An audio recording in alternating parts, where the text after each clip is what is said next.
la primera presentación de José. Y dale nomás, tú Ya. el título ya lo vamos a Ya. ¿Se ve? ver. Sí, hay un rectangulito quizás del chat que aparece y cubre parte de la pizarra o de los participantes, no sé. A la, No, pero se ve ahora. Ahora tengo. A ver. sí, pero hay una ventana de Zoom que cubre parcialmente la parte derecha de tu pantalla. Ah, ya. Esta, sí, es. Ahí está. Ok, Sí. listo. Y el resto se ve todo, sí, ¿Se ve todo? sí. Maravilloso. Ok. Bueno, buenos días, compañeros y profesor. Hoy día iba a presentar el tema del teorema fundamental del álgebra mediante puros conocimientos que hemos visto a lo largo de este curso. Y bueno, en primer lugar, veamos un poco de historia de este teorema. Este teorema fue originalmente demostrado por D'Alembert. Y la estructura de esta charla es que primero voy a decir un poco de historia, después voy a poner la demostración y me gustaría que pusieran las preguntas entre medio, porque de ahí quiero hacer unos comentarios finales después. ¿Okay? Bueno, y D'Alembert fue el primero en demostrar el teorema fundamental del álgebra. Sin embargo, algunos rechazaron su demostración porque encontraban que carecía de formalidad. Y Gauss, por otro lado, en su tesis doctoral también ofrece otra demostración que fue más aceptada, aunque algunos historiadores arguyen de que Gauss tenía el mismo grado de informalidad que D'Alembert. Pero algo notorio para Gauss es que a lo largo de su vida él escribe alrededor de 4 demostraciones para el TFA. Entonces, él sí que se familiarizó harto con el tema del teorema fundamental del álgebra. Hoy en día la demostración, como pongo acá, la demostración más usual que se suele usar, valga la redundancia, es una que ocupa el concepto de giro topológico, que es algo que se suele ver como, yo creo que lo veremos como en tercer año, no sé, no estoy tan seguro, pero a mí esto siempre me hizo eco porque es algo, este es un teorema que uno suele escuchar ya desde primer año de la universidad y por lo tanto uno se siente como entusiasmado por tratar de demostrar. Y sin embargo, todas las demostraciones hacen que uno se sienta un poco como en esta imagen. Ahí son demostraciones que requieren mucho conocimiento y uno se siente un poco impotente ante ello. Pero para nuestra fortuna, en 2003, o sea, hace poquísimo, se publica un artículo en donde Derksen establece una demostración que solo requiere de álgebra lineal, que es la que vengo a presentar hoy, y cuya única complejidad, ¿cómo que se llama? Reside en el hecho de usar una inducción, que es un poquito como enredada. Para ello, lo primero que notamos es que el TFA nosotros lo usábamos para decir que toda matriz cuadrada tenía autovalores complejos, pero podemos verlo al revés. Podemos ver que si toda matriz compleja tiene autovalores, entonces todo polinomio complejo tiene raíces. Esto reside en que el polinomio de acá arriba, mónico, es decir, cuyo coeficiente líder es 1, eh, es el polinomio característico de esta matriz de acá abajo, que es algo que nosotros estoy seguro de que lo vimos en un taller, pero no estoy tan seguro. Bueno, en general creo que estoy seguro de que lo vimos en un taller de que esta matriz tenía ese polinomio complejo. Entonces, vamos a demostrar que las matrices complejas tienen autovalores. Para ello, casi siempre todas las demostraciones del teorema fundamental del álgebra tienen más o menos los mismos elementos, y el primer elemento que usamos es alguna propiedad de R, ¿ya? Y esta propiedad es algo que nosotros demostramos en cálculo 1, que era este teorema acá, que ni siquiera tiene nombre, de hecho, es como algo tan sencillo en cálculo 1 que no tiene nombre. Yo le puse acá, teorema de polinomios reales, que dice, todo polinomio real de grado impar posee una raíz real. Esto se demostraba viendo los límites para los lados, que veis que para menos infinito se iba a menos infinito, para infinito se iba a infinito, y por teorema del valor intermedio pasaba por el cero en algún lado. El segundo es el hecho de que C es cerrado por raíces cuadradas, lo que nos permite ver que todo polinomio cuadrático se puede factorizar en C. Esto es algo que también vamos a usar. Y por último, Derksen introduce un elemento especial que acá voy a explicar, que es esta propiedad de acá, que es una propiedad P que depende de un cuerpo K y de dos números naturales D y R. Y esta propiedad decimos que se cumple si para todo conjunto de R matrices cuadradas u operadores lineales sobre K a la N, donde N no es un múltiplo de D, cuya composición o producto conmuta, porque son o matrices u operadores, da igual, posee un autovector vector en común. Esto es un poquito, puede ser enredado la primera vez, así que traten de asegurarse de que entienden esta propiedad porque realmente es como el punto fundamental de la demostración. ¿Puedo preguntar una cosa? Acá Dale. capa es solo para estar como saber qué imaginarse. ¿Es un campo? ¿Uno qué debe Un cuerpo, imaginarse? Un un cuerpo, campo, como le dice usted. pero ¿de qué será cualquiera O o cambiará? cualquiera, cualquiera. En general lo ocupamos en esta demostración con R y C. Ah, R y C nomás. Eso sería donde se ocupa ya, En solo esta para... demostración ocupamos solo para R y C. ¿Ya? Y un ejemplo de esto, si reemplazamos valores como para entender bien a qué nos referimos, es que la propiedad PR21 significaría que toda matriz de orden o dimensiones impar posee un autovector. Esa sería la interpretación de esta propiedad en este caso particular. ¿Ya? ¿Cuál va a ser nuestro método? Nosotros vamos a usar esta propiedad y vamos a demostrar que la propiedad mágica se cumple para PC2N1, lo que significaría que toda matriz compleja de orden M, tal que M no fuera múltiplo de 2 a la N, posee autovalores. Como 2 a la N es una sucesión creciente, esto si lo demostrábamos por inducción, significaría que toda matriz compleja tiene autovalores. Así que eso es lo que vamos a hacer. Vamos a demostrar por inducción. Y acá viene el tema que yo les decía que es como complejo. Vamos a tener varias inducciones a veces dentro de otras inducciones. Entonces, repito, disculpen si es que es un poquito complicado, pero siento que es más fácil igual que estudiar, no sé, por ejemplo, análisis complejo para demostrar el TFA. Entonces, vamos a partir con este lema que dice que si se cumple la propiedad P para un cuerpo K y D1, entonces se cumple para todo PK-DR. O sea, acá, si se cumple para uno, se cumple para cualquier R. En primer lugar, como ustedes pueden imaginar, que acá tenemos números naturales, lo hacemos por inducción sobre R. Así que en el paso inductivo, lo hacemos de nuevo por inducción sobre N, que es la dimensión del espacio escogido. En particular, el caso base, con la dimensión n igual a 1 es trivial porque las matrices en n igual a 1 simplemente son números, así que unos, por ejemplo, la matriz de solo 1 sería un autovector para todas. Y ya, si ahora tenemos otro conjunto de R más 1 matrices sobre el espacio de dimensión n más 1, donde D no divide a n más 1, queremos probar que estas tienen un autovector en común. La técnica será la siguiente. Como estamos trabajando por inducción, la idea es que de alguna manera pasemos estas matrices a un espacio más pequeño, o de dimensión más pequeña.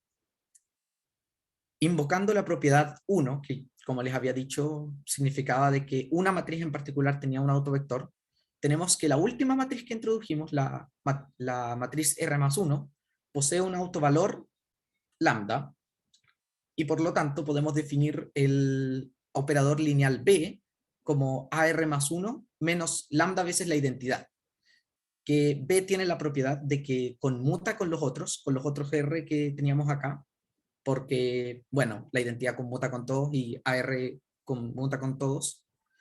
Y la ventaja de ello es que el kernel de B es no vacío, porque dijimos que lambda era un autovalor. Así que el kernel podría ser un espacio más chico, que es lo que nosotros buscamos. Pero para ello tenemos que demostrar que estos espacios, que si nosotros dividimos el espacio en el kernel y la imagen de B, que sabemos que son invariantes para B, pero no para el resto, vamos a ver que la conmutatividad del resto implica que los espacios U y W son invariantes para todos los operadores, que es lo importante. Así que en primer lugar, consideramos un elemento U del kernel, y por definición de estar en el kernel, tenemos acá que AI evaluado en BU es AI evaluado en 0, lo que es 0 por ser operador lineal. Y conmutando nos queda que esto es aplicarle a B AI de U. Por lo tanto, AI de U está en el kernel, es decir, está en U. Así que U es invariante para los AI y W también es invariante, porque si tenemos un elemento de W que era la imagen, por lo tanto, por definición de estar en la imagen, existe una preimagen, al menos una. Así que consideramos B como la preimagen, y luego, nuevamente usando la conmutatividad, nos queda que AI de W está en la imagen. Así que nos queda que U y W son espacios invariantes. Y sabemos que además U, que era el kernel, es no vacío. En el primer caso, U podría ser el espacio entero, en cuyo caso todos los vectores son autovectores de R más 1, así que por inducción buscamos los vectores de los primeros R operadores y cualquier autovector común es común con R más 1. O también puede darse que U no sea el espacio entero, en cuyo caso, por teorema de la dimensión, nos queda que la dimensión de U más la dimensión de W debe ser la dimensión que teníamos de K, que es n más 1. Y esto es simple teoría de números. Si D no divide a n más 1, entonces D no divide la dimensión de U o la dimensión de W. Al menos alguno de los dos no es divisible por D. Y por lo tanto elegimos el que no sea divisible y es un espacio de dimensión menor, por lo tanto tiene un autovector común en U, que por lo tanto está en el espacio entero. Ya. Hasta ahora supongo que se entiende. Paréntesis, no veo el chat, por si acaso. No hay, te aviso yo, el chat no hay nadie que comentó. Entonces, Ya. si puedes decir de nuevo el resumen muy corto de lo que acabamos de ver Ya. para que sea. Teníamos primero las matrices u operadores lineales en el espacio de dimensión n más 1, y lo que queríamos era encontrar un espacio invariante de dimensión menor, para lo cual construíamos estos subespacios U y W, y veíamos que eran invariantes, para lo cual usábamos la conmutatividad. Y al final, usando el hecho de que son más pequeños, teníamos que por inducción sobre la dimensión del espacio, había un autovector en común en alguno de los dos espacios. Y como los espacios están contenidos en Kn más 1, porque son operadores lineales, entonces ese autovector común también era del espacio original, que era lo que queríamos demostrar. Ya, perfecto. Ya. Entonces, una observación es que por el teorema de los polinomios reales que yo les decía, si tenemos una matriz de orden impar, entonces su polinomio característico va a ser un polinomio impar, que por lo tanto tiene una raíz, que por lo tanto es un autovalor, y por lo tanto, toda matriz de orden impar posee autovectores en R. Es decir, la propiedad P R21 es verdadera. Y el lema asegura de que en particular se cumple PR2 con R, es decir, con cualquier número de operadores lineales sobre un espacio vectorial de dimensión impar sobre R. Okay, eso es importante. ¿Y por qué es importante? Bueno, ahora queremos usarlo. Y entonces ahora vamos a comenzar la demostración del TFA, que era por inducción, y vamos a querer demostrar el caso base.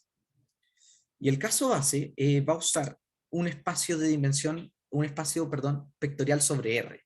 En particular, si tenemos dos matrices A y B complejas, matrices complejas, podríamos usar este concepto de las autoadjuntas para hacer esta división, que es muy similar, de hecho, a la división como que se hace en la parte simétrica y la parte antisimétrica de una matriz. Acá simplemente sumamos 0, dividimos por 2 y sumamos 0. ¿Y cuál es la particularidad de esto? Que el primer término y el segundo término son autoadjuntas, son matrices autoadjuntas. ¿Ya? Lo cual vamos a usar en la demostración. En realidad no es tan difícil, aplican acá la autoadjunta y ven que es verdad. Entonces, tenemos la particularidad de que si B fuese una matriz autoadjunta y A fuese una matriz cualquiera, siempre se cumpliría que L1 y L2 son matrices autoadjuntas. Entonces, o sea, son operadores lineales sobre el espacio de las autoadjuntas. Entonces, vamos a usar eso. Como dije, ahora vamos a demostrar el caso base, que es que PC se cumple la propiedad PC21. Entonces, primero comenzamos considerando las matrices de orden impar sobre C. Consideramos una matriz A cualquiera, bueno, en particular no nula. Y luego consideramos el espacio B de matrices autoadjuntas de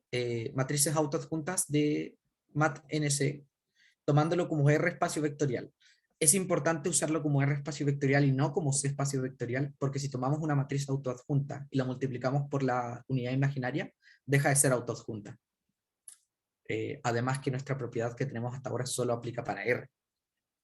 Entonces, ocupamos los L1 y L2 definidos anteriormente, y como vimos, son operadores lineales sobre B. ¿Ya? Ahora vamos a ver qué conmutan. Para ver qué conmutan, esto es simplemente un ejercicio algebraico. Metemos a L1, le metemos L2 de la matriz B, cualquiera, que es por definición esto. Entonces acá pueden ver como por un despeje algebraico nos da esto. Ahora factorizamos todos los términos negativos y factorizamos a la izquierda por la matriz A y a la derecha por la matriz A adjunta y obtenemos L2, L1 de B. O sea, L1 y L2 son operadores lineales sobre B que conmutan. O sea, ya esas eran las premisas que necesitábamos para nuestra propiedad. Además, la dimensión del espacio sobre R nuevamente, es impar, es n al cuadrado. Esto no lo voy a hacer yo, es un ejercicio, lo dejo como ejercicio para ustedes, pero pueden ver que, por ejemplo, en la diagonal solo pueden ir números reales, y lo que está, por así decirlo, bajo la diagonal queda determinado por lo que está arriba de la diagonal, así que ahí sale. Entonces, teníamos que L1 y L2 son operadores lineales sobre un espacio de dimensión impar sobre R y que conmutaban. Por lo tanto, la propiedad que nosotros habíamos demostrado implica que L1 y L2 poseen un autovector en común, B. De modo que L1 es alfa veces B y L2 es beta veces B, con alfa y beta reales. Y por lo tanto, teníamos que A por B era igual a L1 más I veces L2, es decir, alfa más I beta veces lambda, B, perdón. De manera que A posee un autovalor complejo alfa más I beta. Por lo tanto, recordemos, alfa era una matriz de orden impar sobre C. Y acá demostramos que alfa posee un autovalor complejo. ¿Ya? ¿No hay dudas tampoco? O sea, acá, perdón que interrumpa, acá Sí. el autovalor sería cualquier columna de B, ¿sí? Mm. ¿Cuál es el autovector? Sería cualquier columna Ah, de sí, B, sí, sí. perdón. Sí, cualquier columna no nula de B, porque Sí, B era no nulo. ujú, sí. Sí, tiene razón, ahí me equivoqué. Pero, sí, ¿se entiende? Ya. Ahora vamos finalmente a la demostración real, que es ver que esto se cumple para el resto de los n's, donde el caso base ya lo habíamos demostrado. Era el lema anterior, de hecho. Entonces empezamos considerando una matriz A de orden M, una matriz cuadrada de orden M, tal que 2n divide a m, pero 2n más 1 no divide a m, es decir, m es como 2n por un número impar, ¿ya? Que es como para demostrar el caso inductivo. Y vemos que si B es el conjunto de las matrices antisimétricas, es decir, las matrices cuya traspuesta es menos veces ella, esta matriz este espacio, perdón, es un espacio vectorial sobre C. ¿Ya? Repito, esto es estándar. Pero la particularidad de esto es que las matrices antisimétricas tienen muchas restricciones. Por ejemplo, en la diagonal tienen que ir ceros. Y lo que está arriba, creo que tiene que ir abajo. Sí, sí, por lo tanto, solo lo que está encima de la diagonal es lo que importa. Y eso ya es como, es un triángulo de Pascal, así que es fácil contar cuántos elementos tiene, que son m por m menos 1. Y recordemos que m era ¿cómo es que se llama? Era un número par. De hecho, era un múltiplo de 2 a la n. Por lo tanto, m menos 1 es impar. Por lo tanto, todos los factores de esta cosa son 2 elevado a n menos 1. O sea, acá el espacio B que tomamos cumple que su dimensión no es divisible por 2 a la n. Por lo tanto, por inducción, la propiedad se cumple para este espacio. Por inducción. Este espacio tiene una dimensión menor. Por lo tanto, recordemos que acá la inducción era como ir probando por múltiplos de 2 a la n. ¿Ya? Entonces, acá tenemos que definir nuevamente otros operadores lineales que conmuten, y en particular son estos. Ustedes pueden probar que efectivamente son operadores lineales, y ver que conmutan tampoco es muy difícil, porque acá simplemente es una multiplicación. Y, repito, por la propiedad por inducción que hemos probado, ellos poseen un autovector en común, que nuestros vectores en este caso son matrices B. O sea, tendríamos que L1 es lambda veces B, y L2 es mu veces B.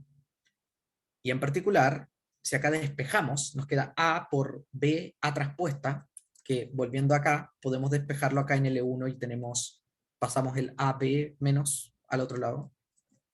Entonces acá factorizamos, y en particular, acá reemplazando L1B por lambda B, y factorizando todo por B, obtenemos esta expresión de acá, a al cuadrado menos lambda a menos mu veces la identidad por b es igual a 0. Y esto de acá es un polinomio cuadrático, así que, o es casi. El único problema es que acá tenemos matrices en lugares de una variable en C. Pero la cosa es que las factorizaciones que apliquemos a este polinomio cuadrático también, al polinomio cuadrático, perdón, determinado por eso, aplican también para matrices, porque el conjunto de matrices es un anillo. El punto es que que la aritmética también funciona acá. Por lo tanto, como C admite factorización de todo polinomio cuadrático, tenemos que esto se factoriza en x menos alfa, x menos beta, y por lo tanto podemos reemplazar el término de arriba por esta factorización, y acá, considerando una columna no nula de B, porque B era no nulo, o sea, tiene una columna no nula, nos queda esta ecuación de acá. Y por lo tanto, acá tenemos que o alfa menos bi por el vector b es 0, o todo es 0. En cuyo caso, b es autovector de a, o a menos bi veces la identidad por b lo es. O sea, alguno de los dos es, porque alguno de los dos hace 0. Y esto es lo que completa la demostración. Repito, ¿preguntas?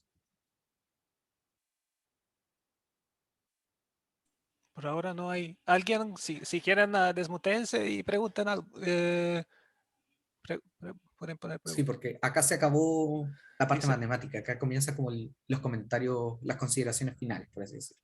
Rosario dice que está claro en el chat. Bueno, Bien, pues, sí. ya. Entonces, ya para finalizar, vamos a ver un poco la importancia del teorema, y voy a comenzar con una especie de caracterización o una caricaturización de la forma que se nos presentan los números complejos como en la media. Y en la media, como que, bueno, no sé ustedes, pero a mí me lo enseñaron más o menos así, que era como que comenzaban, ya, como ustedes saben, los cuadrados de todos los reales son positivos, por lo tanto, no existe un número cuadrático cuyo cuadrado sea menos 1. Por lo tanto, boom, nos inventamos un número mágico que tenga cuadrado menos 1, porque sí. Y luego, si definimos C usando este número mágico, obtenemos un cuerpo, también muy mágico, todo muy mágico, así.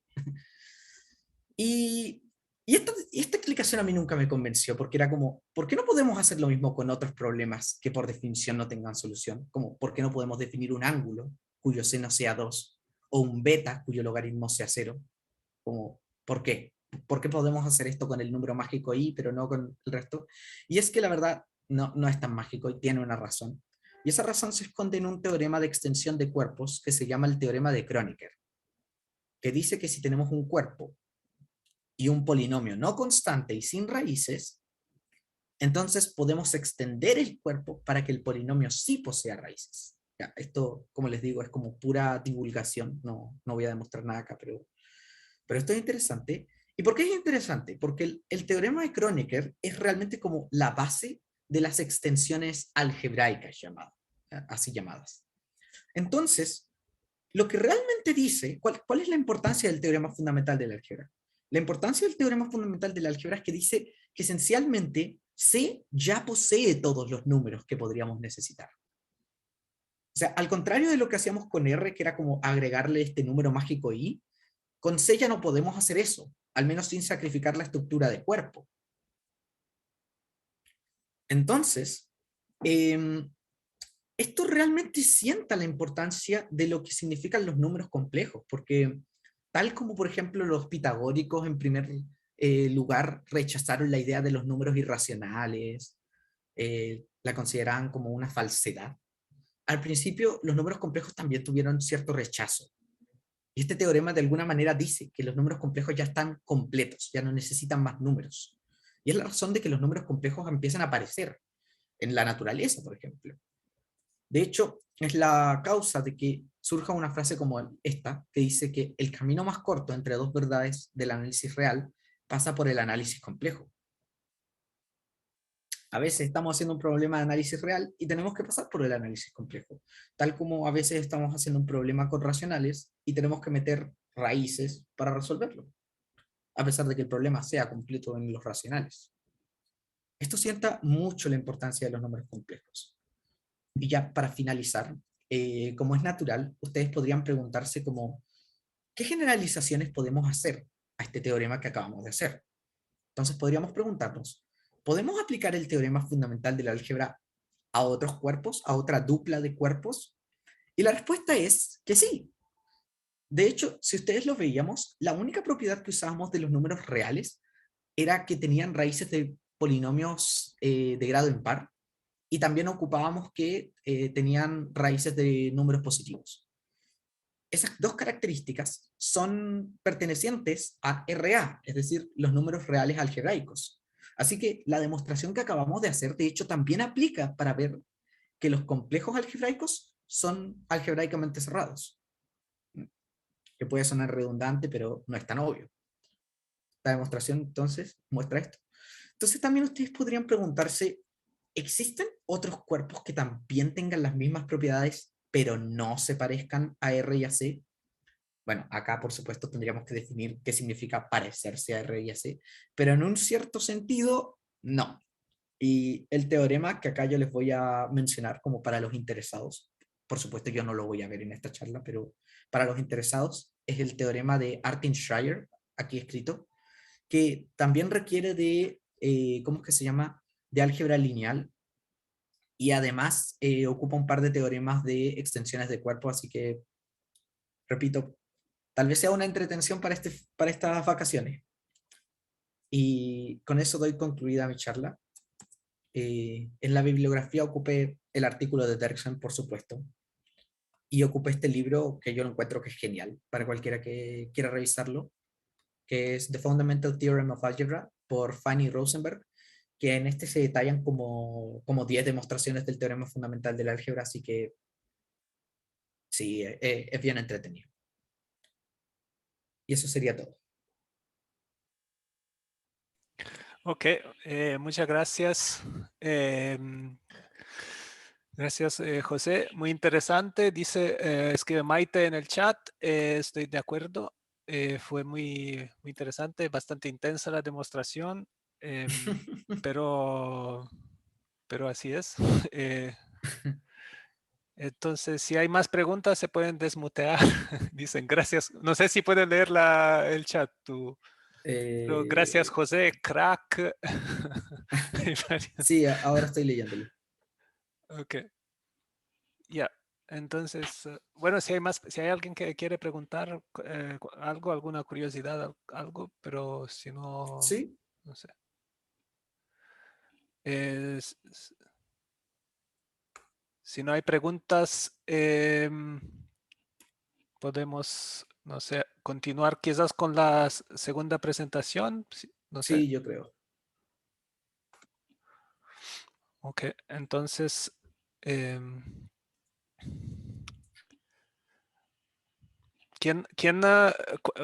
primero que todo quería preguntarles cuál es el grupo, la composición del grupo de ustedes, porque para... El grupo de Bárbara Mira somos Paula Catalán, Rosario Allendez, Matías Fernández y Sebastián Lepe. Ujú. ¿El EP está? Sí, sí está. Es que no lo veía. ¿Qué pasa, chavales? Entonces De hecho, teníamos miedo de que se quedara dormido. ¿Cómo? 4 personas, ¿claro? Cinco. Sí. Somos 5. ¿Y la Bárbara? Claro, la Bárbara Bárbara. Mira era la que faltaba. Ujú. Ok, gracias.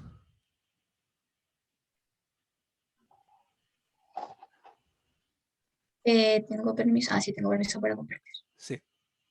Ya. Buenos días, compañeros y profesor. Hoy día les vamos a hablar sobre la programación lineal y la teoría de juegos. Nuestro grupo se compone por Matías Fernández, Sebastián Lepe, ambos de licenciatura en matemáticas, Rosario Allendez, Bárbara Mira y yo, Paula Catalán, las tres somos de pedagogía media en matemáticas. A continuación les muestro la estructura que tendrá nuestra presentación. Comenzaremos con un ejemplo introductorio para presentarles el tema. Después seguiremos de forma más teórica, ya hablando más sobre teoría de juegos y programación lineal. Después les presentaremos más ejemplos a modo de que interioricen mejor la materia. Y finalmente haremos un cierre didáctico en el que esperamos que ustedes puedan participar. Los dejo con mi compañero Matías. Entonces ahora le vamos a presentar el ejemplo típico de teoría de juegos, que es el dilema del prisionero, el cual enuncia que hay dos socios ladrones, los cuales caen presos en un mismo robo, y obviamente ambos son cómplices de crimen. Entonces les va a tocar ser interrogados. Bueno, pues como es de suponerse, están apartados en celdas apartes, en donde no tienen ninguna comunicación con el otro. Por lo tanto, no pueden saber cuál va a ser la decisión que va a tomar su compañero. Se les presenta la oportunidad de confesar el crimen. Entonces, se les presenta la oportunidad de confesar el crimen o ser leal a su compañero y no hablar. Entonces, acá se nos presenta las dos opciones, que es que, bueno, en realidad son tres, que es que si ambos confiesan el crimen, ambos tendrán 5 años de prisión, mientras que si ninguno de los dos habla, es decir, los dos se mantienen leales a su compañero, ambos van a tener 1 año de prisión. Pero si uno confiesa el crimen y el otro no confiesa el crimen, entonces el que lo confesó va a tener 0 años de prisión, va a salir libre porque ayudó a la investigación, y el otro va a tener 20 años de prisión. Entonces, como ya pueden ver, es un dilema que a uno lo pone a pensar, porque es como, si soy leal a mi compañero, puedo recibir 1 o 20 años de prisión, mientras que si no soy leal y confieso, puedo tener o 0 años de prisión y 5 años de prisión. Así que por ahí va el dilema. Más adelante vamos a explicar un poco cómo es la solución de este problema. Pero desde ya les invito a preguntarse, si fueran alguno de los dos ladrones, ¿qué harían? ¿Qué harían? ¿Confesarían o en traición a su compañero, o serían leales y posiblemente obtendrían 20 años de prisión? O sea, quiero solo mencionar que hay un lado matemático de optimizar los años de prisión y un lado moral de lo que uno debería hacer, ¿ya? Así que como hay dos preguntas, ¿ya?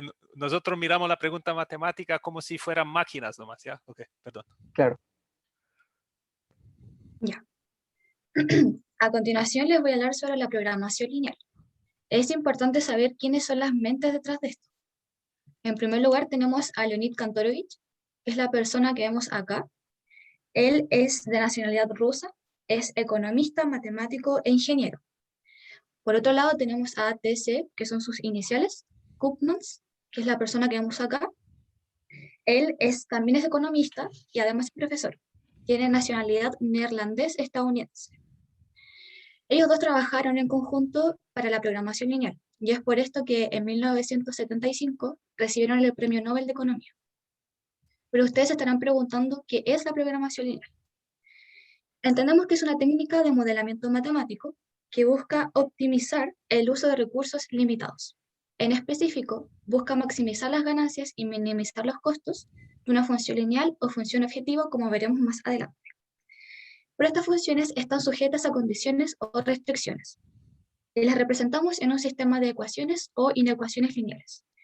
Entonces acá yo les dejo la frase que tiene la idea central de lo que es la programación lineal: maximizar ganancias y minimizar costos. Ahora les voy a hablar un poco sobre la teoría de juegos.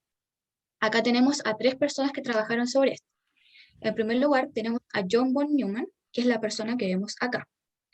Él es de nacionalidad húngaro-estadounidense, es matemático y ha hecho muchos aportes en distintas áreas, tales como matemática, estadística, economía, etc.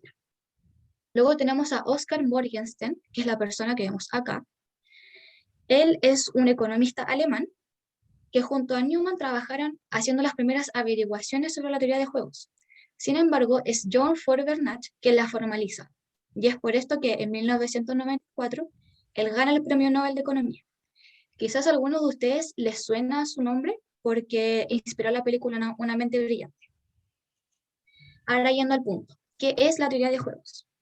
Es una rama de las matemáticas y de la economía que estudia la elección de la conducta óptima de un individuo cuando los costos y los beneficios no los conocemos de antes. Es decir, que cada decisión que tú tomes en el momento cambia el juego, ¿ya? Y acá yo les dejo una idea importante, que más adelante explicaré. Ayuda a entender la conducta humana frente a la toma de decisiones. Y a modo de frase, para centralizar la idea de la teoría de juegos, es qué vamos a hacer teniendo en cuenta qué hará el resto. Ahora voy a hacer una representación gráfica de lo que es el juego. El juego es el conflicto al cual el humano se está enfrentando, que tal como dijo mi compañero Matías anteriormente con el dilema del prisionero, el jugador 1 debe comenzar y tiene que tomar en cuenta lo que es más beneficioso para él o lo más destructivo para el otro. En este caso era confesar o quedarse callado. A esto el jugador 2 tiene que pensar su respuesta, también considerando lo más beneficioso y lo más destructivo, frente a las 2 decisiones que toman, en este caso que son confesar o quedarse callado. Finalmente tenemos el resultado, que se va a determinar a partir de todas las decisiones que toman los jugadores o actores. Ahora finalmente les quiero comentar algunas aplicaciones que tiene la teoría de juegos. En realidad son muchas, y yo acá les dejo algunas. Por eso antes yo les decía que era tan importante entender que la teoría de juegos ayuda a comprender la conducta humana frente a la toma de decisiones. Por eso se ha usado en áreas como economía, psicología, filosofía, biología, ciencias de la computación, e incluso en politología y sociología. A continuación les dejo con mi compañera Rosario, que les va a hablar más del tema. Bueno, para seguir comprendiendo de mejor manera lo que es la teoría de juegos, debemos comprender que existen ciertos supuestos fundamentales que están instaurados y que los tenemos que saber antes de empezar a aplicar las estrategias. ¿Ya? En primer lugar, es importante tener en cuenta que cada jugador va a aplicar la mejor estrategia posible y la que maximice o minimice su ganancia o su costo, dependiendo de lo que estamos buscando optimizar. En segundo lugar, cada jugador también sabe que su contrincante también utiliza la mejor estrategia posible. Entonces, ahora los invito a ver otros conceptos claves que nos van a servir para entender a mayor escala lo que queremos explicar de la teoría de juegos. Por ejemplo, como hablaba mi compañera Paula, la programación lineal lo que busca es optimizar, es decir, maximizar o minimizar las ganancias o los costos según dependa, ¿ya? Pero lo que se centra en la teoría de juegos es como en esta competencia, en la interacción entre dos participantes. Y para eso también tenemos que entender ¿qué es un juego? ¿Qué es lo que tengo que hacer? ¿A qué se refiere este tipo de actividad? Un juego es una situación en que los participantes tienen que tomar distintas decisiones estratégicas considerando también lo que van a responder sus contrincantes. Este juego tiene un valor y se define como el pago que tiene garantizado ganar este participante tomando decisiones estratégicas. En otras palabras, es la esperanza de la ganancia que tiene cada participante. Hablamos siempre de que hay que utilizar estrategias, de que tenemos que optimizar tomando en cuenta lo más estratégico posible, pero ¿qué es la estrategia? ¿Cómo podemos definir esta estrategia? Son las reglas predeterminadas que especifican por completo cómo se va a intentar responder a cada circunstancia. Es decir, es nuestro plan de acción que vamos a ir respondiendo en cada etapa del juego. Uno de los conceptos centrales y que a veces es difícil de entender, sin embargo tenemos que concentrarnos mucho en eso, es el significado de punto silla, que es un punto donde simultáneamente se van a encontrar el mínimo de una línea y el máximo de una columna. Oh. Se pegó.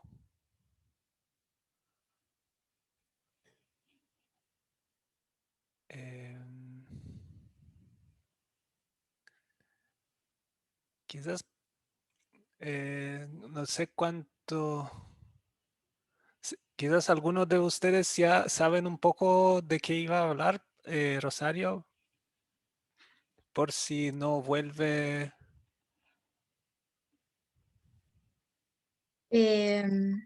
Ya, yo sigo entonces. Sí, dale, después si se conecta Rosario le va a tomar de nuevo. Sí, yo creo que va a volver pronto. Ya, entonces se quedó lo que era el punto silla, que es el punto donde simultáneamente está el mínimo de una línea o el máximo de una columna, como estaba diciendo la Rosario. El punto silla es una condición necesaria y suficiente para que encontremos el equilibrio de las estrategias puras. Es decir, es la mejor estrategia, la estrategia óptima para cada jugador. Después tenemos lo que es el juego estrictamente determinado. Es el que tiene al menos un punto silla, y además es importante que el valor del juego debe ser estrictamente determinado, y cuando se cumple esto decimos que es el punto silla. Después acá, siguiendo con los conceptos, tenemos el juego justo, que corresponde a un juego que tiene valor igual a 0. El injusto es cuando tenemos un valor distinto de 0. Y la estrategia óptima es la que maximiza la ganancia del jugador. Ahí volví, perdón Justo. por el... Ya. No, no hay problema. Perdón por los momentos de Wi-Fi, pero son cosas que pasan Claro, pasa. en las clases online. Sí, como bien decía Paula y como bien explicaba ella, gracias Paula, dentro también de los distintos tipos de juegos que existen están los juegos justos, que son los que tienen el valor de juego igual a 0, y los juegos injustos, que por el contrario son los que tienen un valor de juego distinto de 0. ¿Ya? Entonces, ahora vamos a pasar a ver distintos tipos de estrategias que nosotros aplicamos. Una pequeña acotación antes. Cuando se Sí. refiere a valor, se refiere a la esperanza de ganancia. Eso, así es. Como Como lo para- habíamos explicado antes, ¿Cuánto se es lo espera que se que espera gane el ganar. jugador? Así es. Paula, ¿puedes volver una antes, por favor? Así es. Entonces, la estrategia óptima es la que va a maximizar nuestra ganancia o va a minimizar nuestros errores o nuestras pérdidas. Ahora sí. La estrategia pura es cuando yo ocupo la misma estrategia en cada turno. ¿Qué nos va a indicar esto? Que la estrategia va a tener probabilidad igual 1. ¿Y por qué? Porque yo tengo una gama de estrategias, una gama de opciones para llevar a cabo mi plan de acción, pero voy escogiendo la misma cada vez que me toca participar. Entonces, al escoger la misma siempre va a tener probabilidad igual 1. Por el contrario, tenemos las estrategias mixtas, que es cuando tengo un conjunto de estrategias puras y selecciono aleatoriamente uno. esto va a definir algo muy importante, que es la distribución de probabilidad sobre el vector de las estrategias de cada jugador. ¿Y qué significa esto? Esto también va a ir diseñando nuestro juego y cómo actuamos frente a eso. Ya terminando un poco con los conceptos claves sobre la teoría de juegos, encontramos el concepto de equilibrio de Nash, que es un concepto solución, donde cada jugador no gana nada modificando su estrategia mientras sus oponentes mantengan las suyas. ¿A qué se refiere esto? A un concepto solución, ya que en consecuencia no existe ningún incentivo para ir cambiando el plan de acción sobre el supuesto de que los otros jugadores también están manteniendo y van a seguir manteniendo la misma estrategia. Ahora, tenemos que entender también que el equilibrio de Nash no necesariamente implica que se obtiene una mayor ganancia para todos los individuos en conjunto, sino que solo se cumple que uno responde de manera óptima ante la estrategia de los demás. Veamos ahora unos conceptos que, para interiorizarnos más sobre la programación lineal. La programación lineal lo que busca, como decía nuestra compañera Paula, es optimizar. Pero optimizar ¿a raíz de qué? A raíz de las variables de decisión, a raíz del problema que está planteado. ¿Qué son estas variables de decisión? Son aquellas variables que representan los elementos sobre los cuales queremos decidir, como dice su nombre. Su obtención nos va a dar una respuesta al problema, y también si ocupamos estratégicamente todas nuestras herramientas, esto va a simplificar mucho el problema planteado. La elección del problema no es única, y también hay que entender que los problemas de programación lineal deben estar correctamente planteados y definidos según las variables que queramos trabajar. Cuando yo tengo ya las variables de decisión listas, puedo modelar una función. A esta función le vamos a llamar función objetivo, y una de las características que tiene la función objetivo es que es una función lineal de varias variables y que expresa aquello que nosotros queremos optimizar. Esta función, como decía Paula en un comienzo, está sujeta a distintas restricciones que se expresan como inecuaciones lineales. Ahora, ustedes se estarán preguntando, ya, pero ¿qué me indican las restricciones? ¿Qué son las restricciones?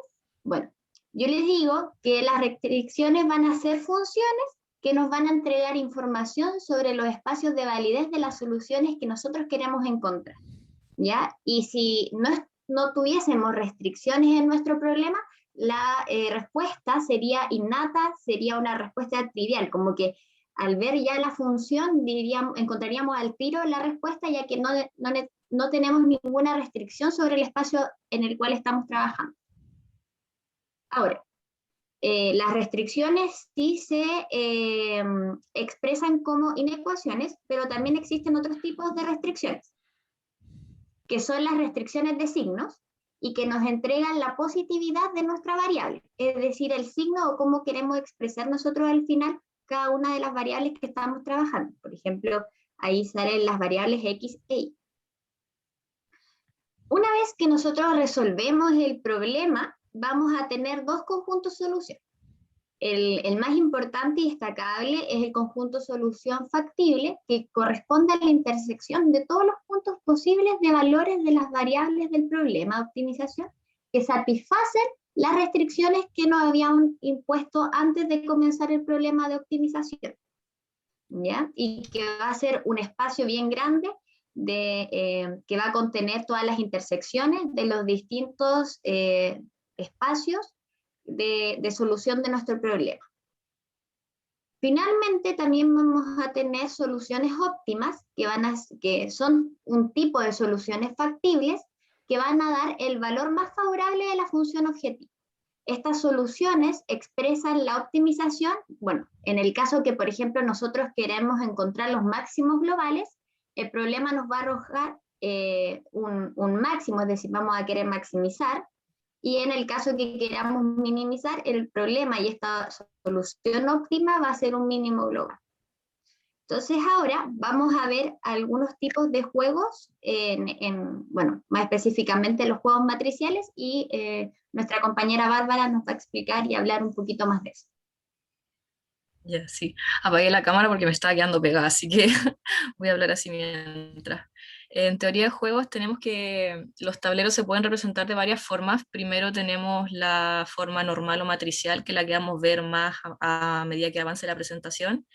Las formas matriciales se dividen en dos por lo general.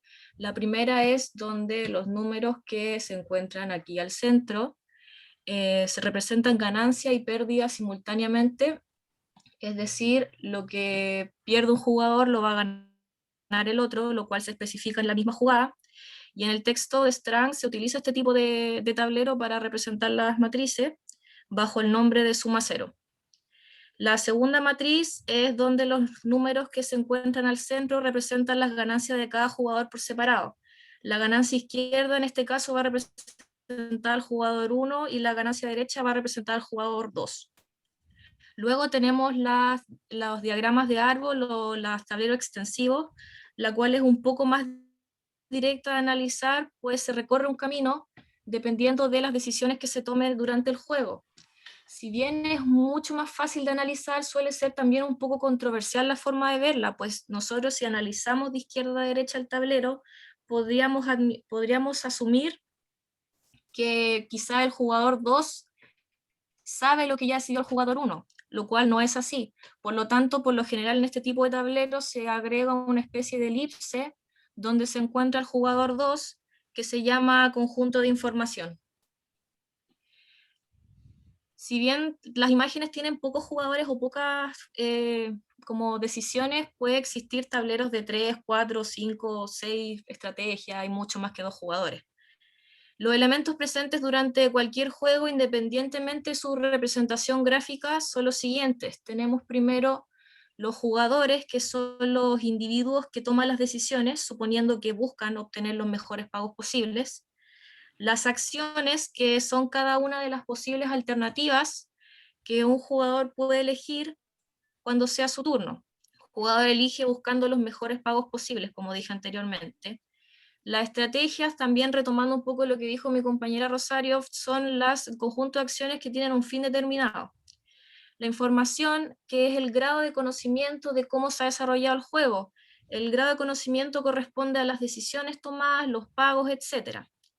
Los pagos como tal son las ganancias que recibe cada uno al final de cada turno.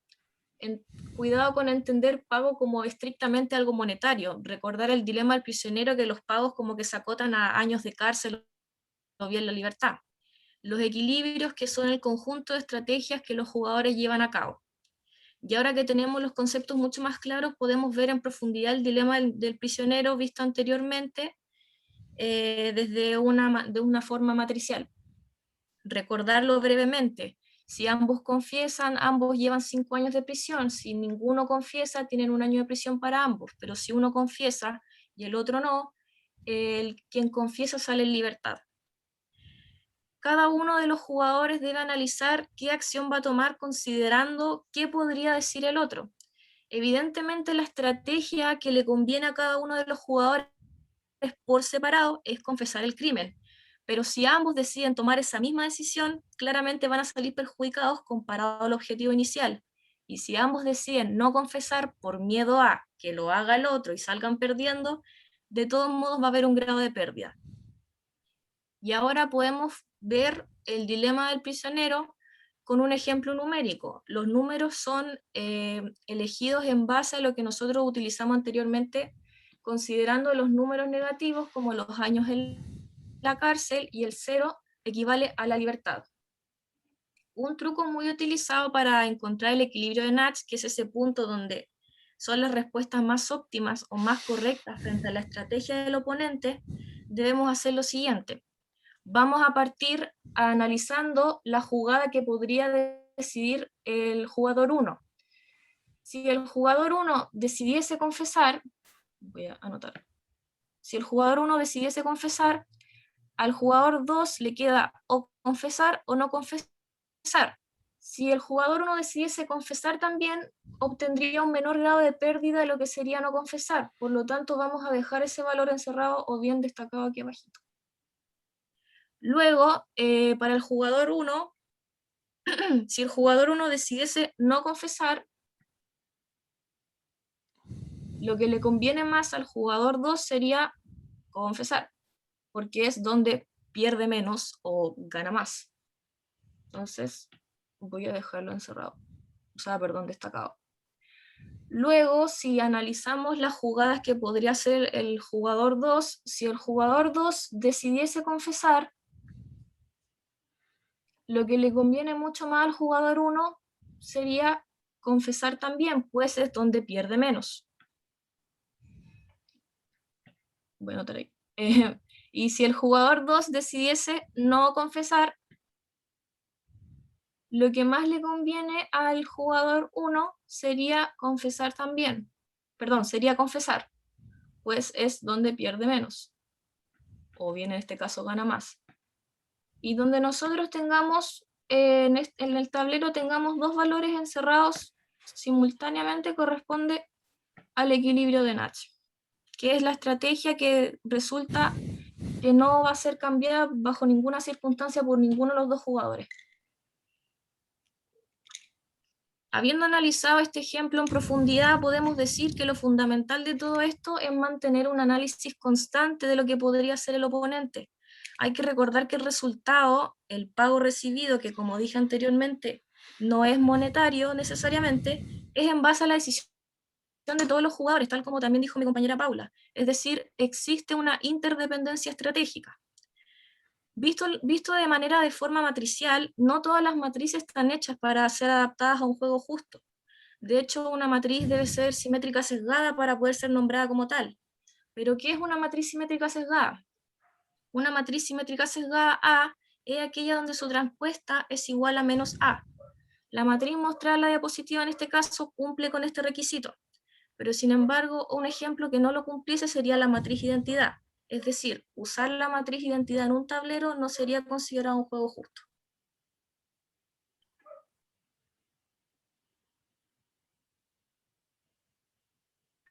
Bueno, ahora vamos a ver un ejemplo de un juego matricial que puede ser el póker.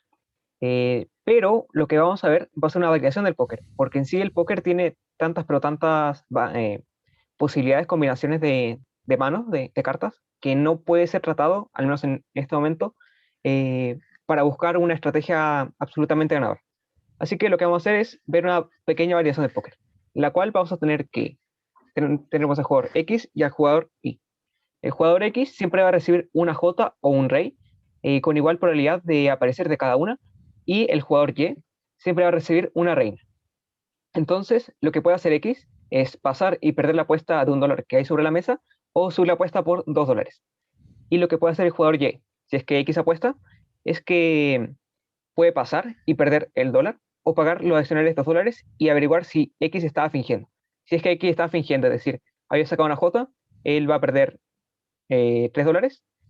Caso contrario, si X no estaba fingiendo y le sale una K, entonces el jugador X ganaría los $3. Vamos a ver la estrategia de cada uno, estrategias de Y y la estrategia de X posibles.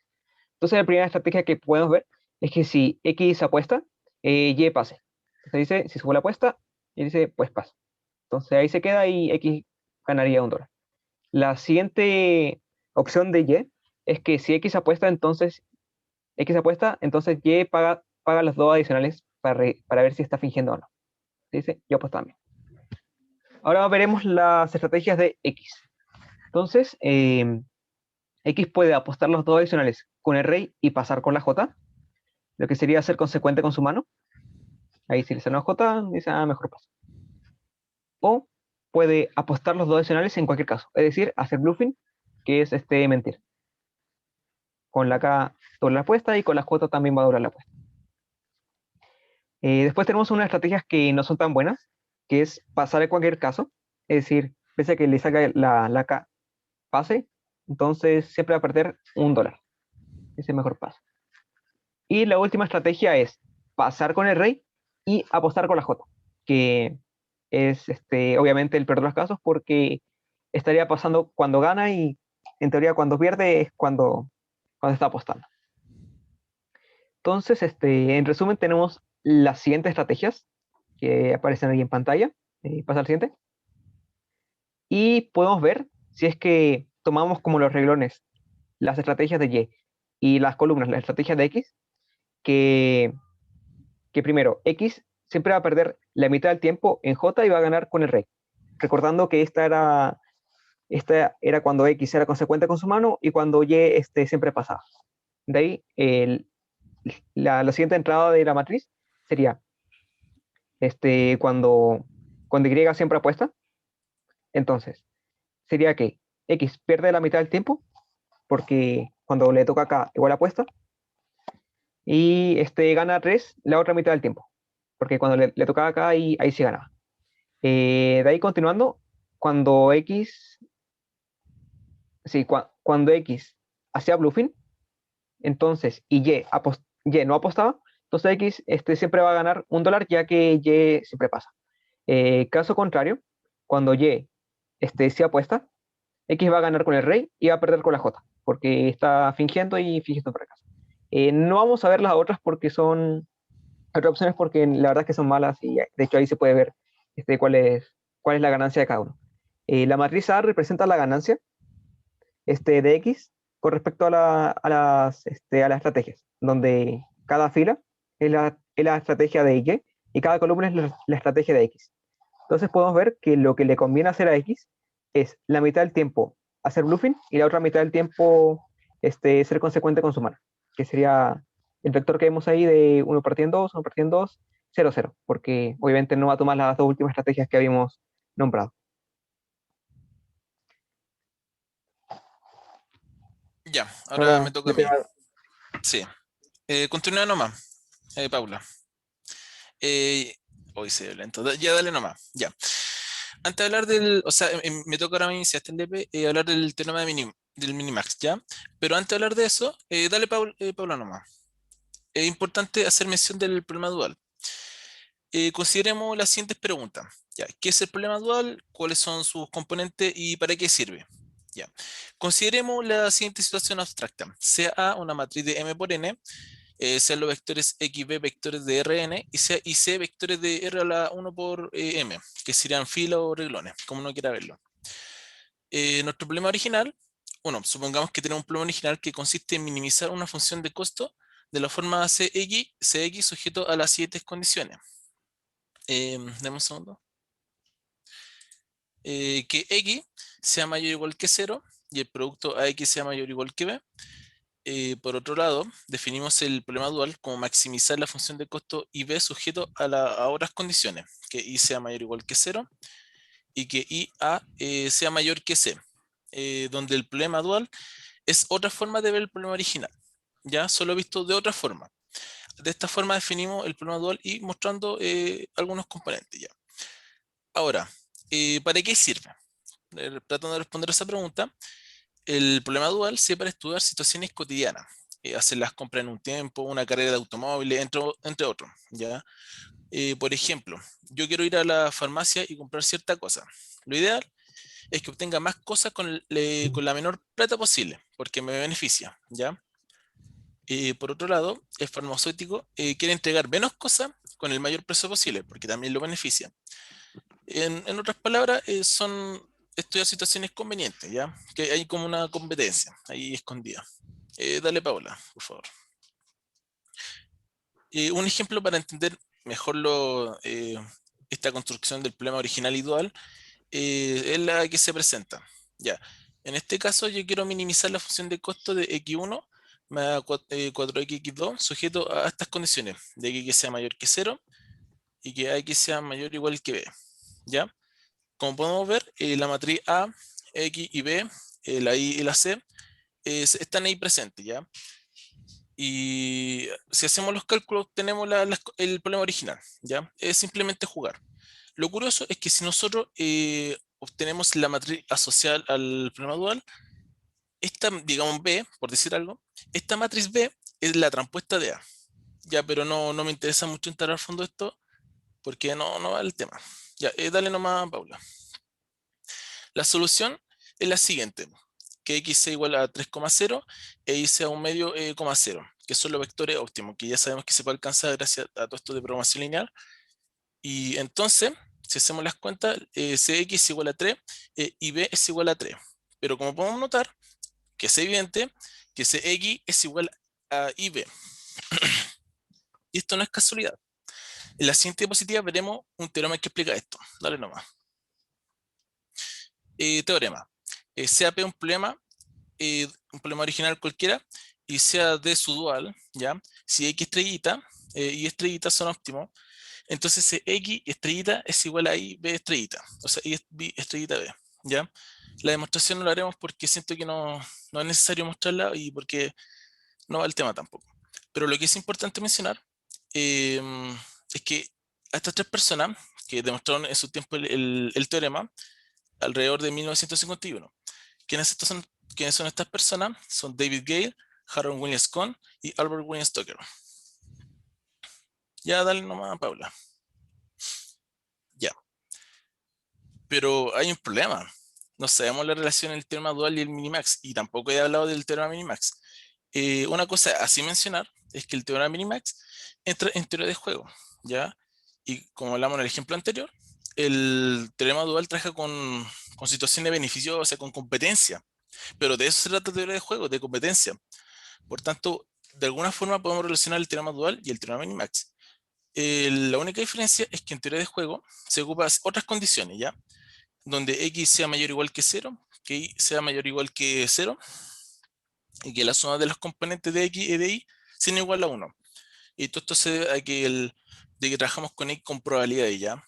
Sí, de hecho ahí se ha visto, por ejemplo, que la suma es igual a 1, y como ya usted debió haber mencionado.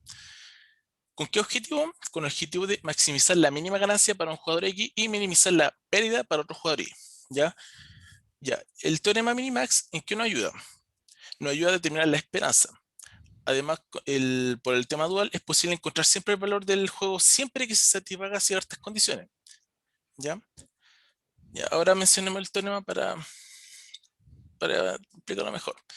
Considera una matriz A, ¿ya? Y esta matriz estamos hablando del término de juego, ¿ya? Porque, o sea, hablando de jugar póker o lo que sea, que tenga estrategia, se va a cumplir lo siguiente: que el máximo de X, del mínimo de Y a X, es igual al mínimo de Y, del máximo de X, de Y a X, que es igual a la esperanza, ¿ya? Y a X, como bien saben, es igual a la esperanza de cierta estrategia, de cierta situación, ¿ya? Por ejemplo, Y aplicó cierta estrategia, X aplicó otra estrategia, entonces el producto de Y a X genera la esperanza de esa estrategia en particular. Pero el teorema habla de todas las estrategias posibles. Además, si el máximo de la izquierda alcanza en X estrellita y el mínimo de la derecha se alcanza en Y estrellita, entonces hablamos de un punto silla, ¿ya? En efecto, Y estrellita X es menor a Y estrellita, que a su vez es menor a Y a X estrellita. Y eso es para todo X y Y, ¿ya? Que son estrategias, ¿ya? Y para ir cerrando el tema, me parece interesante que este teorema fue probado en 1928 por John von Neumann, persona importante en teoría de juego, como ya se ha dicho, mientras que la programación lineal recién hizo sus inicios en 1947, ¿ya? Además de, como ya fueron mencionados, Gale, Kohn y Tucker demostraron el teorema dual en 1951. Y ya, eso sería toda mi parte.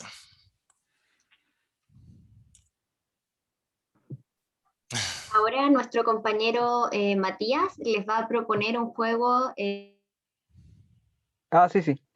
que ustedes ahí pueden ir respondiendo por el Sí, chat. como juego final, queremos que todos participen, entonces nos gustaría que todos digan un número, obviamente en el chat, del 0 al 100, y acá lo que va a pasar es que el que esté más cerca de 3/4 del promedio de todos los números, va a ganar. Tomaré el pi como 3,14. Piénselo bien. Motívense, pongan el número que ustedes parezcan, obviamente piénsenlo estratégicamente, recordemos que esto es un juego y dentro de la teoría de juegos lo que buscamos es optimizar nuestro resultado a través de las estrategias, así que piénsenlo y de ahí vamos a dar los resultados.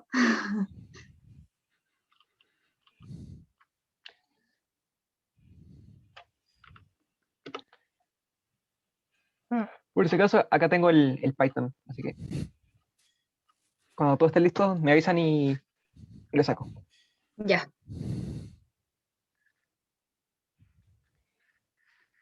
Supongo que si lo pensaron un poco, Vamos, Ah, ya. motívense. El profe también participó. sí. Muy bien, profe. Pero si lo pensaron un poco, me imagino que nadie va a decir 100, porque 100 nunca va a estar dentro de las posibilidades de ganar.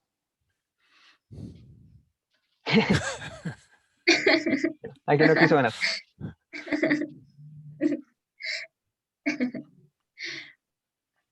Ya, ¿estamos? ¿Falta alguien más?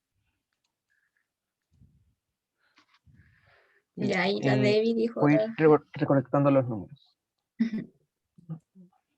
Ya, Pi lo haré como 3,14.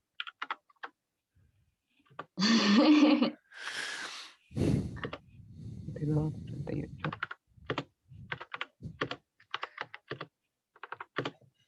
Por mientras, profe, ¿le puedo interrumpir con algo? Sí, Es sobre el tema de los puntos, de los puntos bonus. Usted redondea o sea, si me sale decimal, la décima, ¿a qué se redondea? o sea, yo redondeo al segundo decimal, ¿ya? O sea, Ya. lo que aparece en LabMath es como con el primer decimal, porque así se hace el cálculo, pero yo redondeo al segundo y con eso calculo. ¿Ya? O sea, si tiene, por ejemplo, 0,25, es un 3, está redondeado, En el final, ¿cierto? sí, sí. Ya. Es un Ya. 0.3, sí. Ujú. Ahí acabé de traspasar los números, así que aprieto Enter y veamos qué sale. Creo que al final... ¿Quieres compartir? sí. Ah, ya espera. El 3,14 no me funcionó. Ya. Ya, si quieren, ¿me dejan compartir? Ya.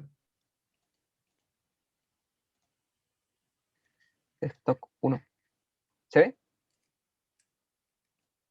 Eh,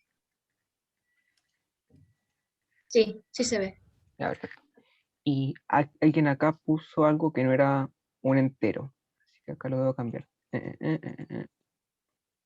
Ya, está un float. Ahí debería ser.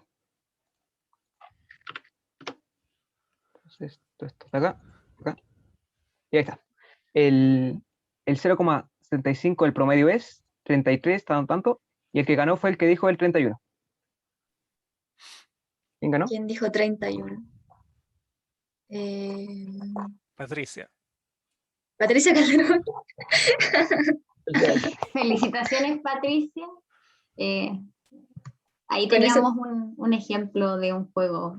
Un punto bonus, sí. Dos puntos bonus, dice.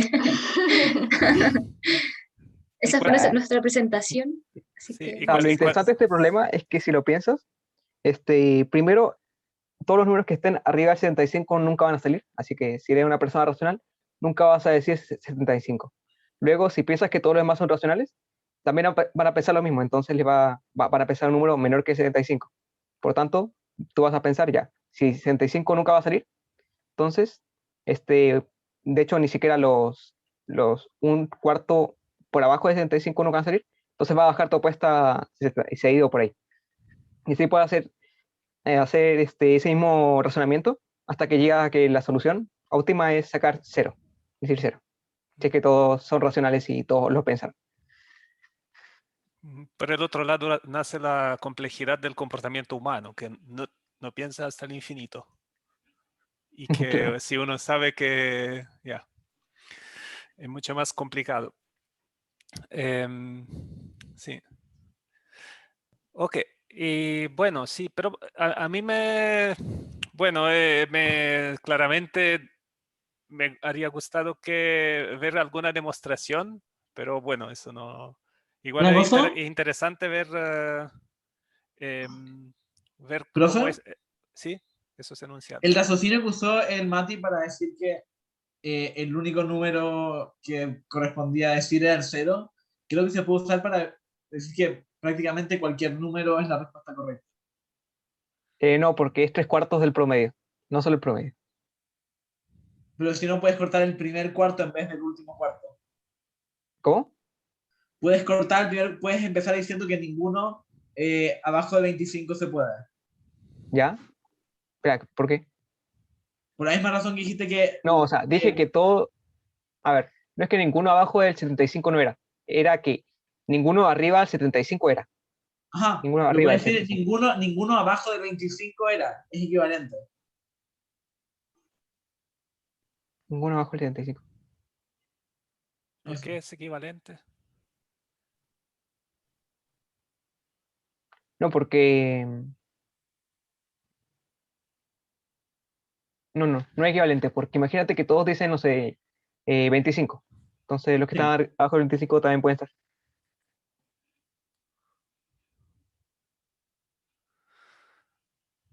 Bueno, no importa. O sea, hay una combinación en la cual los que están abajo del 25 sí son. Pero no hay Y hay ninguna una combinación en la que los que están arriba del 75 son. Esa es la... Va por ahí el Ya. razonamiento.